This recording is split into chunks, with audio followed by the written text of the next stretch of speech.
Hello મારા વાલા વિદ્યાર્થી મિત્રો, મારું નામ છે નિતેશ જોગલ અને તમારું સ્વાગત છે એનજે ક્લાસીસ ગુજરાતીમાં. તો વિદ્યાર્થી મિત્રો, આજે આપણે જોવાનું છે ધોરણ 9 વિષય ગણિત અને તેનો ચેપ્ટર નંબર 1. અને ચેપ્ટર નંબર 1 ની અંદર જે સ્વાધ્યાય 1.4 છે તેનું સોલ્યુશન આજના વિડીયોની અંદર આપણે જોવાનું છે. અને આના જેવા જ અથવા પહેલા ચેપ્ટરના કોઈ પણ વિડીયો જો તમે જોવા માંગતા હો તો ચેનલ પર જઈ ત્યારબાદ તેના પ્લેલિસ્ટ ની અંદર જશો એટલે પ્લેલિસ્ટ ની અંદર તમને તેના દરેક પ્લેલિસ્ટ જોવા મળી જશે. ધોરણ 9 ના અને ધોરણ 10 ના દરેક પ્લેલિસ્ટ જોવા મળી જશે. અને એમાં ધારો કે તમારે પહેલા ચેપ્ટર નું પ્લેલિસ્ટ જોવું છે તો ધોરણ 9 અને ચેપ્ટર 1 નામનું જે પ્લેલિસ્ટ દેખાય છે એની અંદર તમે જ્યારે જાશો એટલે તેમાં તમને ચેપ્ટર 1 ના ક્રમ બાય ક્રમ દરેક વિડીયો ત્યાં જોવા મળી જશે. તો આ વિડીયોને જોયા પછી એને પણ જરૂરથી ચેક કરી લેશો. તો અત્યારે આપણે જોવાનું છે સ્વાધ્યાય 1.4 અને તેનો દાખલા નંબર 1 કે જેની રકમ મને કંઈક આ પ્રકારે આપેલી છે કે આપેલી સંખ્યાઓનું સમય અને અસમય સંખ્યાઓમાં વર્ગીકરણ કરો.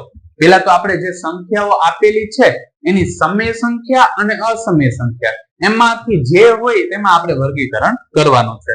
અને પેલી જે એમાં આ આપેલું છે એ હું અહીંયા લખી નાખું છું. તો જે પહેલી સંખ્યા છે એ કંઈક આ પ્રકાર આપેલી છે 2 - વર્ગમૂળ ની અંદર 5.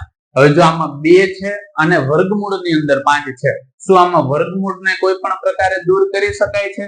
તો દૂર કરી શકાતું નથી. એટલે એનો મતલબ એવો થયો કે આ સંખ્યામાં વચ્ચે વર્ગમૂળ વાળી સંખ્યા તો આવે જ છે.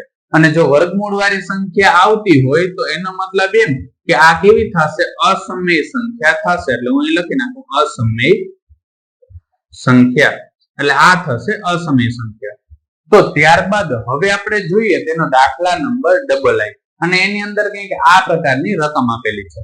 પહેલા તો આપણે કાઉન્સને છૂટું પાડીએ તો જો કાઉન્સને છૂટું પાડીએ તો શું થશે? 3 + વર્ગમૂળ ની અંદર 23 અને અહીંયા શું થશે? માઇનસ વર્ગમૂળ ની અંદર 23. હવે આ પ્લસ વર્ગમૂળ ની અંદર 23 અને માઇનસ વર્ગમૂળ ની અંદર 23 ઉડી જશે એટલે બરાબર સંખ્યા કેટલી જોવા મળે છે? 3. હવે 3 કેવી સંખ્યા છે? સમય સંખ્યા છે કે અસમય સંખ્યા છે? તો સમય સંખ્યા છે.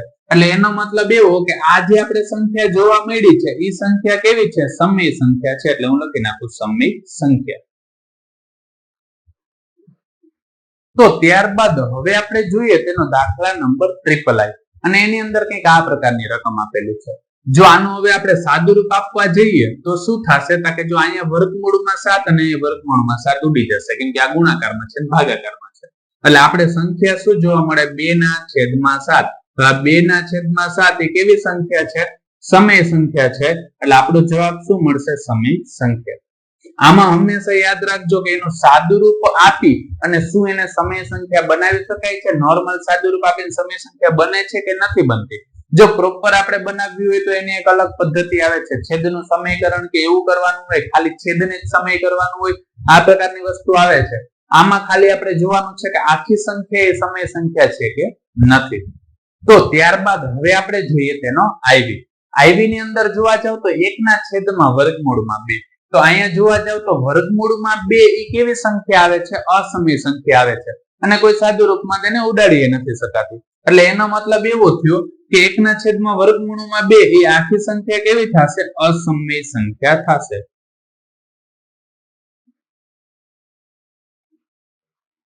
તો ત્યારબાદ હવે આપણે જોઈએ તેનો દાખલા નંબર v. દાખલા નંબર v ની અંદર જોવા જાવ તો પાઈ ઈ કેવી સંખ્યામાં આવે છે? અસમય સંખ્યામાં આવે છે. 2π આપેલું છે. મેં ઇન્ટ્રોડક્શન વિડિયો ની અંદર તમને કીધેલું જ હતું કે પાઈ ઈ કેવી સંખ્યા છે? અસમય સંખ્યા છે. એટલે આ આખું પદ છે એ કેવું બનશે? અસમય સંખ્યા બનશે. એટલે હું લખી નાખી અસમય સંખ્યા. અને આમાં હજી જો કોઈ પણ જગ્યાએ તમને કોઈ પણ પ્રકારનો પ્રશ્ન રહી જતો હોય તો કમેન્ટ સેક્શન ની અંદર કમેન્ટ કરીને કહી દેજો કે જેથી એનો સોલ્યુશન પણ હું તમારા માટે લેતો આવું. તો વિદ્યાર્થી મિત્રો, આજ માટે બસ એટલું જ. જો તમને અમારો આ વિડીયો પસંદ આવ્યો હોય તો વિડીયોને લાઈક કરીને ચેનલને સબસ્ક્રાઇબ કરવાનું ન ભૂલતા.